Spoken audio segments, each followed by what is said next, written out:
Dear guys, तो हमारा Haryana GK का जो नेक्स्ट क्वेश्चन है ये देखो। ये ग्राम सचिव और कैनल पटवारी से रिलेटेड जितने भी क्वेश्चन हैं उनमें बड़े इंपॉर्टेंट है। वैसे तो क्या हरियाणा जीके है, ये किसी भी एग्जाम में आ सकती है। तो देखो इसका जो आज का हमारा क्वेश्चन है SYL, जिसे हम सतलुज यमुना लिंक नहर का हरियाणा में कुल कितनी लंबाई है। तो सतलुज यमुना लिंक नहर के हरियाणा में कुल 92 किलोमीटर लंबाई है। कितनी है भाई? 92 किलोमीटर लंबाई है। और इसकी जो कुल लंबाई है 214 किलोमीटर है। 214 किलोमीटर में से 92 किलोमीटर लंबाई हरियाणा में है, बाकी की कहाँ पर है? ये पंजाब में है। नेक्स्ट देखो, पश्चिमी यमुना नहर क्या है भाई? ये पश्चिमी यमुना नहर का निर्माण किस शासक द्वारा करवाया गया था? तो पश्चिमी यमुना नहर का निर्माण फिरोज शाह तुगलक के द्वारा करवाया गया था। कौन से शासक थे भाई? ये फिरोज शाह तुगलक के द्वारा पश्चिमी यमुना नहर का निर्माण करवाया गया था। नेक्स्ट है, अभी हाल ही में हरियाणा सरकार ने किस नहर को डी नोटिफिकेशन करने का फैसला किया है? तो कौन सी नहर है भाई जिसे डी नोटिफिकेशन करने का फैसला लिया गया है? ये दादूपुर नलवी नहर। कौन सी है? दादूपुर नलवी नहर को हरियाणा सरकार ने डी नोटिफिकेशन करने का फैसला किया है। जो ये यमुनानगर के दादू से नलवी कुरुक्षेत्र तक जाने वाली नहर को हरियाणा सरकार ने क्या किया है? डी नोटिफिकेशन करने का फैसला लिया है। नेक्स्ट देखो, मुख्य ब्रांच बाखड़ा नहर की कुल लंबाई कितनी है? तो मुख्य जो ब्रांच है भाई बाखड़ा नहर की, यानी मेन बतानी हमने, मुख्य ब्रांच बाखड़ा नहर की कुल लंबाई कितनी है? 165 किलोमीटर है। कितनी है भाई? 165 किलोमीटर। नेक्स्ट देखो, फिरोज शाह तुगलक द्वारा पश्चिमी यमुना नहर का निर्माण किस वर्ष करवाया गया था? तो जो पश्चिमी यमुना नहर है इसका निर्माण करवाया था भी फिरोज शाह तुगलक शासक ने। तो ये पूछा गया इसमें किस वर्ष कराया गया था? ये कराया गया था 1355 में। कब कराया गया था? 1355 में। नेक्स्ट देखो, पश्चिमी यमुना नहर को नवीनीकृत या आधुनिकीकरण कब किया गया? यानी जो पश्चिमी यमुना नहर है इसका नवीनीकृत या आधुनिकीकरण कब किया गया था? ये किया गया था 1879 में। कब? 1879 में पश्चिमी यमुना नहर का आधुनिकीकरण किया गया था। नेक्स्ट क्वेश्चन है, हरियाणा का सबसे बड़ा नहर तंत्र है। तो हरियाणा का जो सबसे बड़ा नहर तंत्र है भाई ये है भाखड़ा नहर तंत्र। तो हरियाणा का सबसे बड़ा नहर तंत्र कौन सा? भाखड़ा नहर तंत्र। नेक्स्ट देखो, पश्चिमी यमुना नगर मुख्य शाखा की कुल लंबाई कितनी है? पश्चिमी यमुना नगर नहीं भाई, ये क्या है? पश्चिमी यमुना नहर जो ये मुख्य शाखा है इसकी कुल लंबाई कितनी है? कितनी है भाई? 86 किलोमीटर है। कितनी है? 86 किलोमीटर है। और अगर भाखड़ा नहर की मुख्य लंबाई पूछे तो वो थी 165 किलोमीटर। और पश्चिमी यमुना नहर की कितनी है? 86 किलोमीटर कुल लंबाई है इसकी मुख्य शाखा की। नेक्स्ट क्वेश्चन है, पश्चिमी यमुना नहर की ब्रांच या शाखाओं सहित कुल लंबाई कितनी है? तो ये लंबाई है कुल 3226 किलोमीटर। क्योंकि जो पश्चिमी यमुना नहर की मुख्य ब्रांच है उसमें से क्या और भी नहरें निकाली गई हैं, तो इनकी कुल लंबाई कितनी हो जाती है? 3226 किलोमीटर इसकी कुल लंबाई है। भाखड़ा नहर की ब्रांच शाखाओं सहित कुल लंबाई कितनी है? ऊपर यमुना की पूछी थी। हरियाणा में दो ही मुख्य नहरें हैं, यमुना पश्चिमी नहर होगी और दूसरी कौन सी? भाखड़ा नहर की होगी। और इसकी जो ब्रांच या शाखाएं हैं वे होगी। तो भाखड़ा नहर की ब्रांच या शाखाओं सहित कुल लंबाई कितनी है? तो जो भाखड़ा नहर है इसकी जो ब्रांच या शाखाएं इसमें से निकाली गई उन्हें मिलाकर 5961 किलोमीटर लंबाई है। नेक्स्ट देखो, भाखड़ा नहर में कुल चैनलों की संख्या है। तो भाखड़ा नहर में कुल चैनलों की संख्या कितनी है भाई? 522। कितनी है? 522 कुल चैनलों की संख्या है। नेक्स्ट देखो, राज्य में गुड़गांव नहर का निर्माण कब प्रारंभ किया गया था? तो हरियाणा राज्य में जो गुड़गांव नहर है भाई उसका निर्माण कब किया गया था? ये किया गया था 1970 में। कब? 1970 में। नेक्स्ट देखो, गुड़गांव नहर का निर्माण किस पंचवर्षीय योजना के दौरान करवाया गया था? तो गुड़गांव नहर का निर्माण कौन सी पंचवर्षीय योजना के अनुसार करवाया गया था? 10वीं। कौन सी भाई? 10वीं पंचवर्षीय योजना के द्वारा गुड़गांव नहर का निर्माण कब? 1970 में करवाया गया था।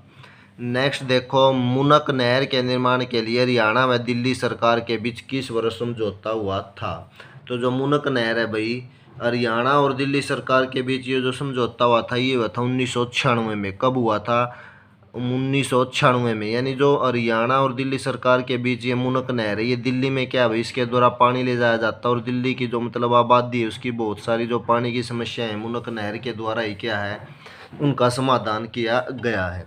नेक्स्ट देखो, मुनक नहर का निर्माण किस वर्ष करवाया गया था? जो मुनक नहर के लिए वही समझौता हुआ था वो तो हुआ था 1996 में, और फिर इसका निर्माण कब करवाया गया था? 2003 में मुनक नहर का निर्माण करवाया गया था। और ये पूछे भाई मुनक नहर कहाँ जाती है, तो ये दिल्ली में जाती है। कहाँ जाती है भाई? दिल्ली में। सोनीपत से होती हुई हरियाणा के कहाँ चली जाती है? दिल्ली में। नेक्स्ट है, मुनक नहर किस वर्ष बनकर चालू हो गई थी? तो मुनक नहर किस वर्ष बनकर चालू हो गई थी भी? ये 2012 में जो मुनक नहर है ये बनकर चालू हो गई थी। नेक्स्ट देखो, राज्य में निर्मित नई नहर है। तो राज्य में निर्मित नई नहर कौन सी है भाई? जो राज्य में निर्मित नई नहर है वह भी मेवात फीडर कैनाल। कौन सी भी है? मेवात फीडर कैनाल राज्य में निर्मित की गई नई नहर है। तो ये देखो, जो मेवात फीडर कैनाल नहर है इसकी जो लागत आई थी कितनी आई थी भाई? 666.67 करोड़ रुपए। और नेक्स्ट हमारा क्वेश्चन है, राज्य की सबसे छोटी नहर भिवानी नहर, जिसे BN चक्रवर्ती नहर भी कह देते हैं, इसका जो निर्माण है वो किसके द्वारा करवाया गया था? ये कब करवाया गया था? अंग्रेजों के द्वारा ये करवाया गया था 1893 में। कब? 1893 में। नेक्स्ट देखो, राज्य के लोगों के लिए किस बांध का निर्माण बीकानेर रियासत, यानी उस टाइम क्या अभी अंग्रेजी शासन था तो ब्रिटिश सरकार और जो बीकानेर रियासत थी यानी जो देसी राजा आकर करते उस टाइम तो मिलकर करवाया गया था। तो कौन सा था भाई हरियाणा राज्य में? वो था ओटू बांध। कहाँ पर? ये सिरसा में पड़ता, ओटू बांध सिरसा में। नेक्स्ट क्वेश्चन देखो, प्राचीन काल में राजाओं द्वारा भूमि उपज का कौन सा भाग माल गुजारी भूमि कर के रूप में लिया जाता था? तो कौन सा भाग लिया जाता था भाई? छठवां भाग, यानी छठा जो भाग था वो प्राचीन काल में राजाओं के द्वारा भूमि उपज के है टैक्स यानी भूमि कर या कह लो माल गुजारी के रूप में लिया जाता था। नेक्स्ट है, मुस्लिम काल में टोडरमल बंदोबस्त द्वारा भूमिकर उपज का कौन सा भाग रखा गया था? मुस्लिम काल था और टोडरमल ये क्या थे भाई? राजा थे, ये एक हिंदू राजा थे। बंदोबस्त द्वारा भूमिकर उपज का कौन सा भाग रखा गया था? तो ये 1/3 भाग रखा गया था। कितना हिस्सा था भाई? ये 1/3 भाग क्या है भूमिकर या उपज के रूप में रखा गया था। माल गुजारी कितनी किस्तों में दे होती है? तो माल गुजारी कितनी भाई? 2 किस्तों में दे होती है। कितनी किस्तों में? 2 किस्तों में दे होती है। नेक्स्ट क्वेश्चन देखो, माल गुजारी वर्ष होता है। तो जो माल गुजारी वर्ष होता है भाई ये कब प्रारंभ होता है? ये होता है 1 जुलाई से प्रारंभ होकर कब? 30 जून तक चलता है। 1 जुलाई से 30 जून तक चलता है। नेक्स्ट देखो, माल गुजारी के लगभग 1/2 भाग का भुगतान किस फसल के दौरान किया जाता है? माल गुजारी का 1/2 भाग या आधा भाग कह लो, इसका भुगतान किस फसल के दौरान किया जाता है? खरीफ फसल के दौरान। किसके दौरान? खरीफ फसल के दौरान। नेक्स्ट क्वेश्चन है, माल गुजारी की किस्तों की अदायगी की तिथि किसके द्वारा तय की जाती है? तो माल गुजारी की किस्तों की अदायगी की तिथि भैया राज्य सरकार के द्वारा तय की जाती है। किसके द्वारा? राज्य सरकार के द्वारा। नेक्स्ट है, जिले की माल गुजारी की वसूली की जिम्मेदारी किसकी होती है? तो जिले की माल गुजारी की वसूली की जिम्मेदारी भाई जिला कलेक्टर की होती है, क्योंकि जिले में जो सबसे बड़ा अधिकारी होता है वो क्या होता है? जिला कलेक्टर या कह लो DC होता है, तो उसकी क्या है? जिम्मेदारी होती है। नेक्स्ट है, माल गुजारी के लिए प्रत्येक तहसील में नियुक्त अधिकारी होता है। तो माल गुजारी के लिए प्रत्येक तहसील में नियुक्त अधिकारी को क्या कहते थे भाई? अमीन कहा जाता था, यानी प्राचीन समय में क्या कहा जाता था? अमीन कहा जाता था। नेक्स्ट देखो भाई ये जरीब है। जरीब क्या होती थी? क्वेश्चन में भी आया था ना। जरीब चेन के निर्माण का श्रेय किसको जाता है? इंग्लैंड के प्रसिद्ध खगोल शास्त्री। अगर ये पूछे भाई जरीब है, जो जरीब का निर्माण का श्रेय किसे जाता है, तो ये थे इंग्लैंड के प्रसिद्ध खगोल शास्त्री जिनका नाम क्या था? एडमंड गुंटर को जाता है। और 1620 ईस्वी में इन्होंने क्या जरीब का निर्माण किया था? कब किया था? 1620 ईस्वी में। भारत में आमतौर पर इसके आविष्कार का श्रेय टोडरमल यानी अकबर के क्या थे भाई? दीवान थे ये, अकबर उस टाइम क्या था, राजा, तो उनके क्या थे, ये दीवान थे, तो इसके आविष्कार का श्रेय क्या उनको जाता है। शेरशाह सूरी के शासनकाल में जो जरीब प्रयोग में लाई जाती थी वो रस्सी की बनी होती थी। शेरशाह सूरी काल में कौन सी, पूछे क्वेश्चन आ सकता भी, शेरशाह सूरी के काल में किस प्रकार की जरीब का प्रयोग किया जाता था, तो रस्सी से बनी हुई जरीब का प्रयोग किया जाता था। तो नुका है कि और इसके मापन में भी क्या थी, काफ़ी त्रुटियां, यानी क्या को बहुत सारी कमियां थी, त्रुटियां थी। टोडरमल ने इसकी जगह बांस के डंडों की बनी कड़ियों, तो टोडरमल ने किसका प्रयोग किया था भाई, बांस के डंडों से बनी कड़ियों जो आपस में लोहे की पत्तियों से जुड़ी होती थी। किससे जुड़ी होती थी, लोहे की पत्तियों से जुड़ी होती थी कि बनी जरीब का प्रयोग किया था। इस जरीब की लंबाई 60 इलाही गज होती थी। कितनी, 60 इलाही गज होती थी। ये जरीब क्या होती है भाई, जरीब होती है भूमि के मापन के लिए प्रयोग की जाने वाली जो इंस्ट्रूमेंट या उपकरण कह लो उसे हम जरीब कहते हैं। और 3600 इलाही गज यानी 1 × 1 जरीब का रकबा 1 बीघा कहलाता था। कितना कहलाता था, 3600 इलाही गज, यानी 1 × 1 कर दें तो यानी स्क्वायर कह लो तो 1 बीघा कहलाता था। उसके बाद है दक्कन में, आगे देखो भाई, दक्कन में शिवाजी ने रस्सी के माप की जगह काठी, डंडा या लट्ठा का प्रयोग किया था। तो दक्षिण भारत था, उसमें शिवाजी ने किसका, रस्सी के माप की जगह काठी, जिसे हम क्या डंडा या लट्ठा भी कह देते हैं, का प्रयोग किया था। और मलिक अंबर ने पहली बार जरीब का प्रयोग शुरू किया था। तो किसने किया था पहली बार, मलिक अंबर ने पहली बार जरीब का प्रयोग शुरू किया था। इस प्रकार जरीब लंबाई मापने की एक इकाई है। जरीब क्या होती है बताया था भाई, लंबाई मापने की क्या एक इकाई है। जिसे जिस जंजीर से दूरी मापी जाती है उसे जरीब कहते हैं। यानी जो जंजीर होती है जिससे दूरी मापी जाती है उसे हम क्या कहते हैं भाई, जरीब कहते हैं। एक जरीब की मानक लंबाई कितनी होती है, 66 फीट अथवा 22 गज अथवा 4 लट्ठे। कितनी होती है, 66 फीट कह लो, 22 गज कह लो या 4 लट्ठे कह लो। अगर ऑप्शन में पूछा है कि एक जरीब की मानक लंबाई कितनी होती है, 66 फीट भी दे सकता हो, 22 गज भी और 4 लट्ठे भी, और चौथा ऑप्शन हमारा हो सकता है उपरोक्त सभी, तो उपरोक्त सभी हमारा क्या ऑप्शन हो जाएगा। एक जरीब में कुल 100 कड़ियाँ होती हैं। ये पूछ ले कि एक जरीब में कुल कितनी कड़ियाँ होती थी, 100 कड़ियाँ होती थी।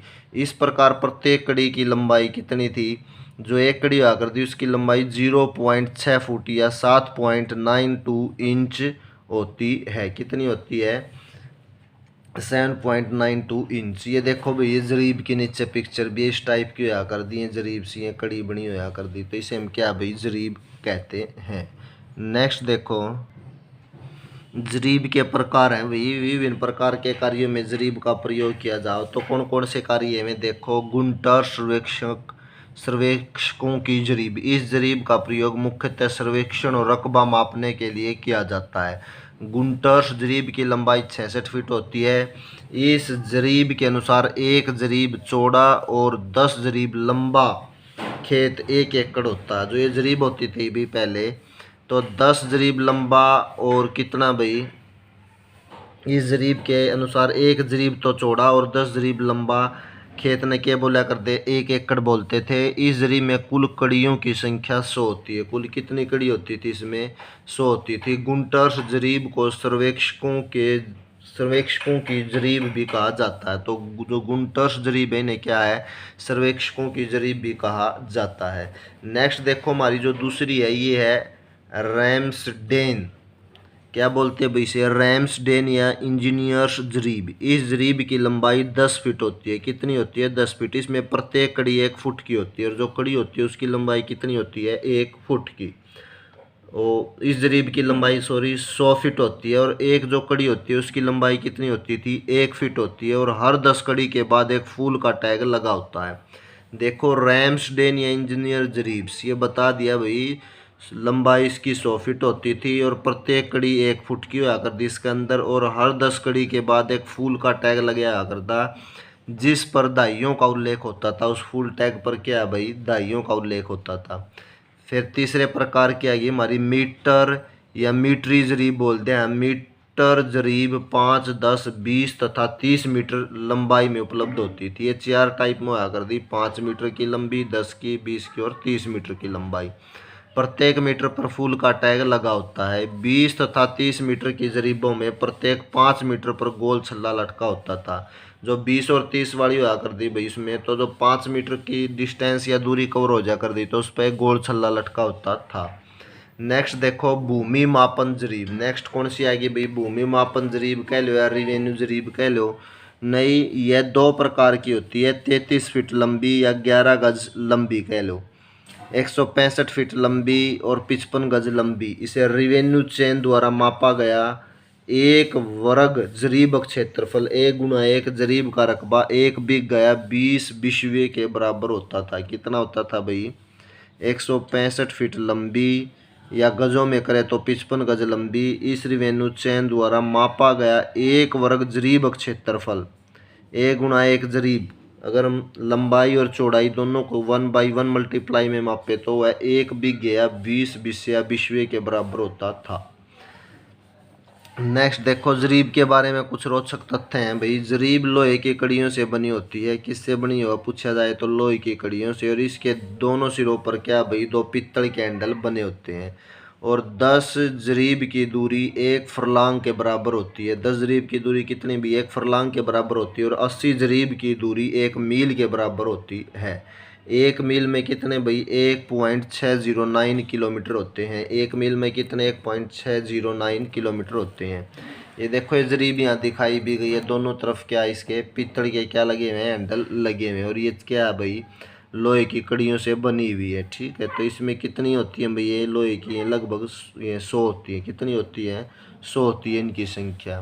तो आज का हमारा ये टॉपिक था। नेक्स्ट